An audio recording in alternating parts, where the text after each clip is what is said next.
one of the long-standing problems in game design, particularly for fantasy RPGs, is the problem of summons. And this problem can be expanded into other genres by the deployment of like drones in sci-fi or hirelings in basically any genre. What happens and how do you manage it as a designer when a character has more than one body on the field? You know, when one character brings more characters, how is that managed in terms of like balance and without bogging down the table with just like lots and lots and lots of actions? Frankly, the most prominent issue with summons is, of course, the action economy. You know, if I am one character and I'm bringing 5 actions to the table, there's a pretty good chance that unless those actions are very, very carefully managed, to the point that I think it might actually be kind of impossible to do well, then those 5 actions are going to really outweigh everybody else's actions. Or at least some people's actions.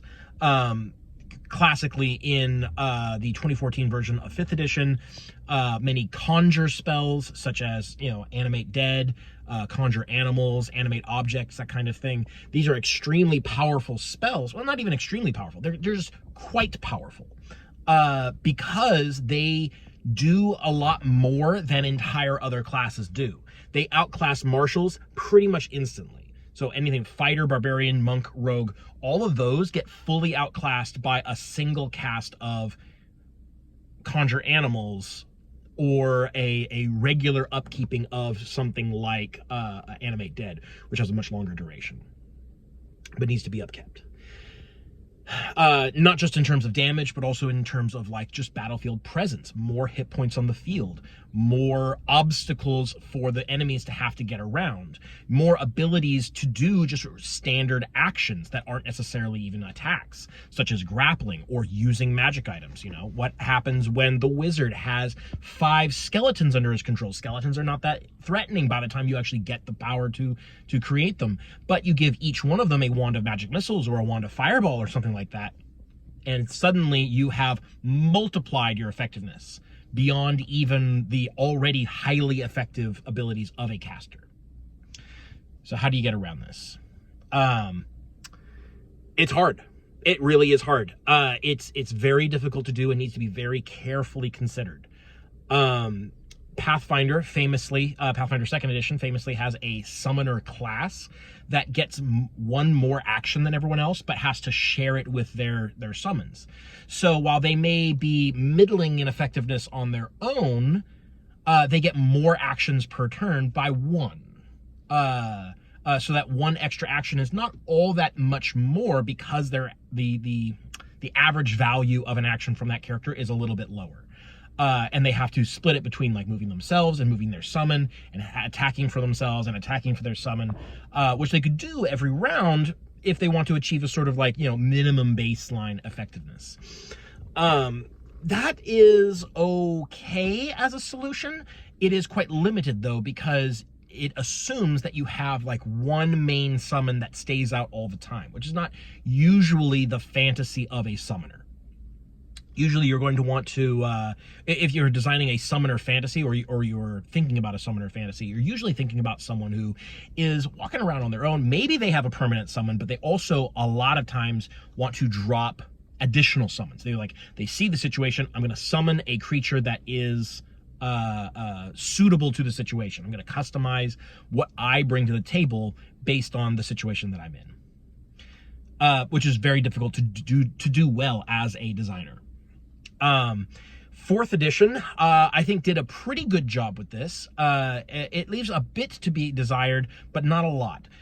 Summons are pretty much universally daily abilities.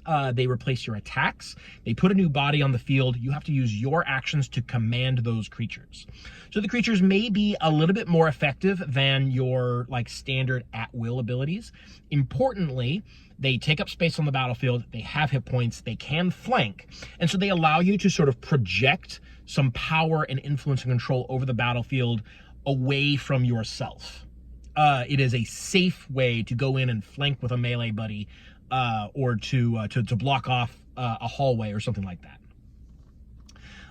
These creatures, I think the druid is unique in this regard, in that their summons will still do something if you don't command them. All the other summons don't do anything unless you spend your action to command them, and it's usually a standard action to have them make an attack.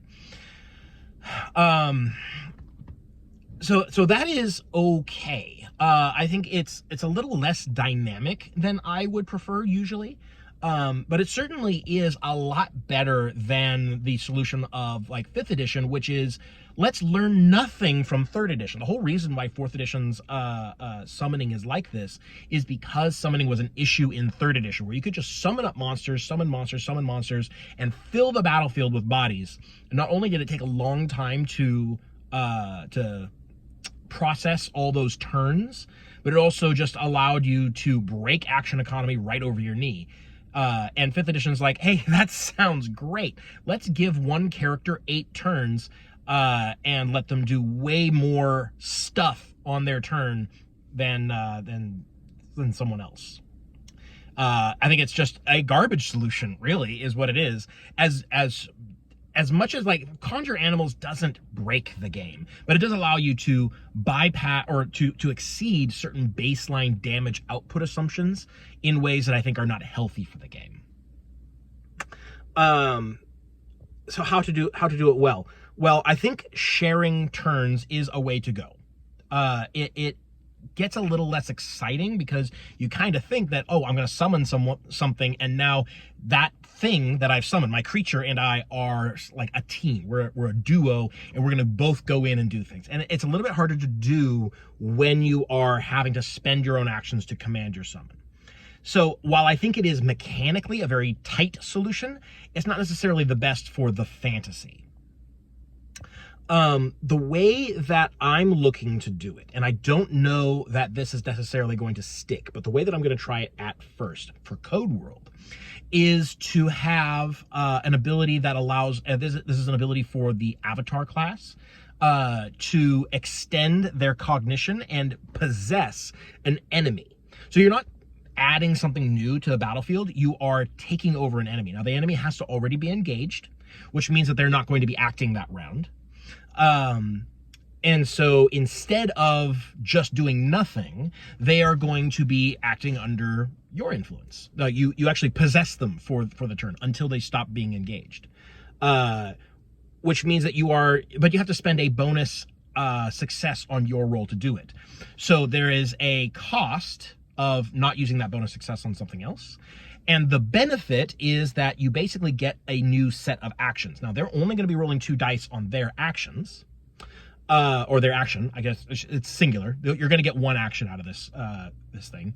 So you're basically turning 1 already guaranteed successful die into 2 dice that are rolled.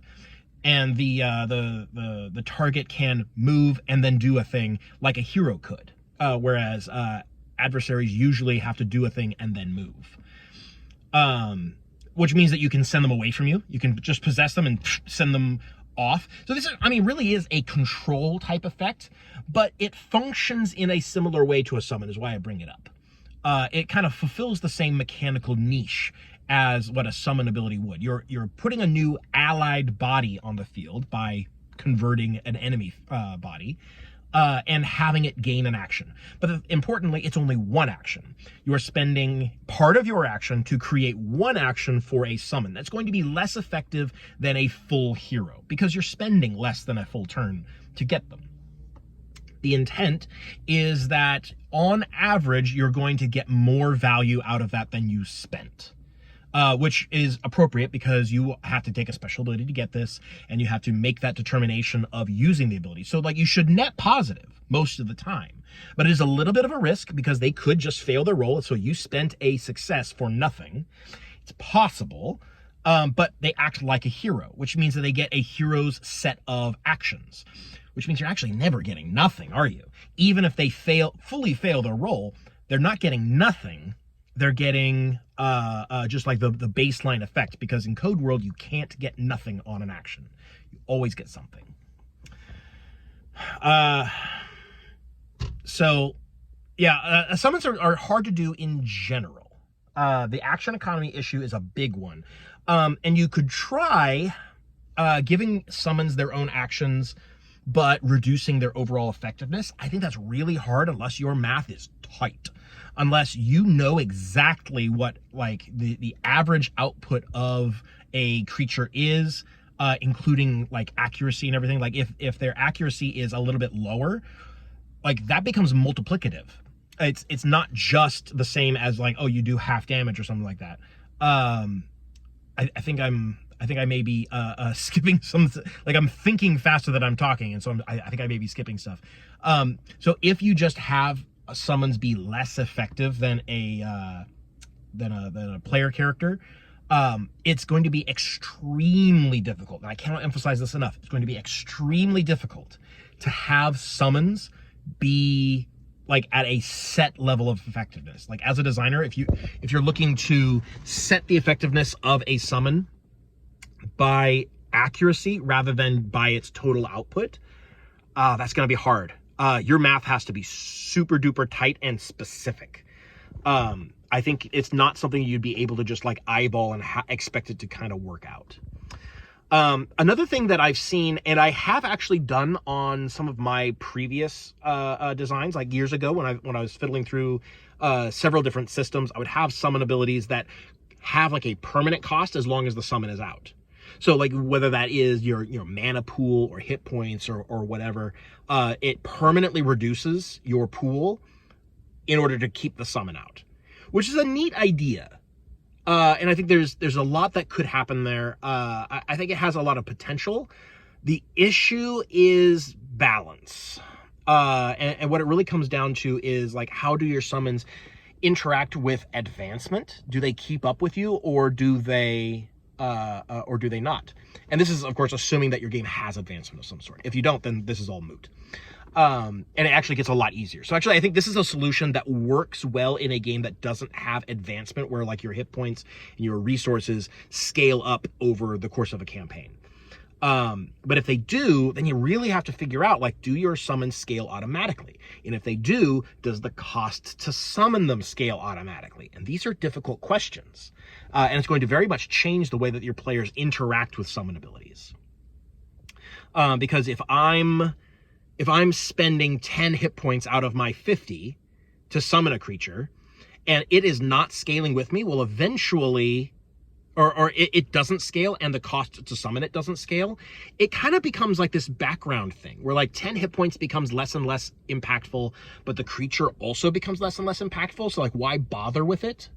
But if it does scale automatically, how is it going to, like, if the creature scales and then the cost to summon also scales, you have to be, it's going to be so hard to make sure that those two things scale at the same rate relative to what they are costing. I think it's just so difficult mathematically to make summons effective and usable and interesting and exciting, because they are. Thematically, they are. Summons are a really cool ability. To have that, and then, but also not have them overwhelming. One system that needs to be mentioned if we're talking about summoning, of course, is Fabula Ultima, with the Arcanist class, which is their summoner equivalent. Their summons by default kind of are a self buff. You merge a arcana or arcanum to yourself to give yourself like new actions, statuses, or whatever. Like it's a persistent buff until you dismiss it during your turn. And they're expensive, so you don't want to use them all the time, but they're also quite powerful. It's not super evocative of a standard summoner fantasy. I think it kind of fulfills a different purpose.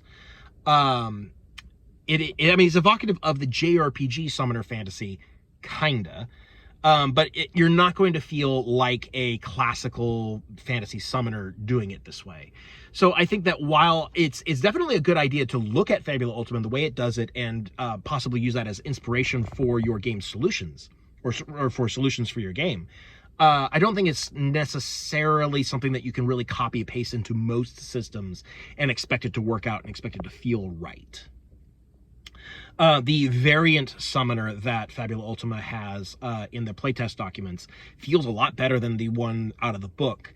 And even that, I think, like, you don't really feel like a summoner per se until you get the grand summoning heroic ability, which isn't until level 30, so it's kind of late game. But that actually puts a body on the field with its own actions. But there's so many costs involved in that, it's really hard to say, like, is that worth it, and does it fulfill the fantasy that you've desired? And I don't think it's a general purpose solution. I think it is very specific to the fantasy that it's going for. So anyways, yeah, summoning's hard. I actually still don't know what the status of that is going to be in Code World.